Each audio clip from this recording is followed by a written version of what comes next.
kingdom of Sukhothai was established in about 1280 after the Thai people managed to free themselves from the Cambodian Empire. They did the final battles together with people from a nearby town called Sisatchanalai, and both Sisatchanalai and Sukhothai become a joint capital of the first kingdom, generally known as Sukhothai. After a few years, Sukhothai kingdom become prosperous. They wanted to build and extend and renew their temple construction, and for that they needed Orient architectural ceramics. In architectural ceramics, for that purpose they established kilns, ceramic kilns, like we see the remnants of one here. In this kiln they fired all the architectural ceramics for the temple constructions. When a period of 20 to 30 years was finished and the temples were all and beautiful, these kilns started to make export wares for the export market.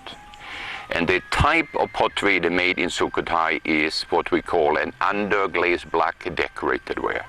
The reason we call it underglazed black is the black originates from an iron oxide, a very primitive way of decorating pots, and under because it was painted before it was glazed, so the glaze cover went over, and those prevented or protected the motif, as it were.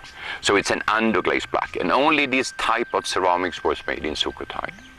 About a century later, when the Chinese were prohibited by Emperor Hongwu from making pots in China and to build ships, the Chinese potters in southern China left and settled down in nearby Sisatchanalai. But those potters did not do underglazed black. They manufactured celadon. They were from a different tradition. The underglazed black originated in northern China. Those potters were settling down in Sukhothai. And the southern Chinese, who carried a celadon tradition, they settled down in Sisatchanalai. We will later on see more about the Sisatchanalai. The interesting thing about this place is that you will still find kilns here, although it's 600 to 700 years ago that pieces like this were manufactured. And these are the pieces we have from shipwrecks in Malaysian water. They were made in kilns like this. We are now at Bang Kunoi in Sisatchanalai. Bang Kunoi was a rather limited area concentrating their ceramic production to celadon. The earliest production at Sisatchanalai was in in-ground kiln, below the ground level. And in those kilns, they made an earlier type of brown and green glaze type of ware. Sometime late 14th century, something happened here, because the kiln certainly comes out of ground, they build up bricks, and they started to make celadon.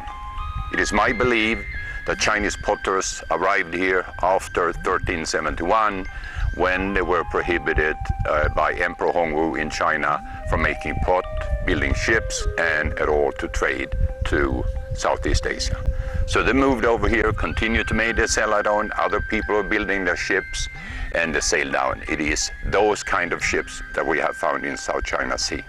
The celadon wares made in these kilns. As you can see, each kiln lays on top of a mound. And what happened, the first kiln was built on a flat ground, above ground, and as they produced, all broken pottery was thrown on the side. When the kiln collapsed, which it did after 15 or 20 years, they just leveled it with the ground and built the new kilns on top. There's one area here where we have found 11 kilns, one on top of one another. So over the years, this mountain grew and grew, and it becomes bigger, and this is what we can see all over this area today. We think it's hill, it is not. You dig down a foot or two, and you will find broken celadon, masses of celadons. So if you have a celadon ware from one of our shipwrecks in South China Sea, it is most definitely that that celadon ware was made in one of these kilns in this area.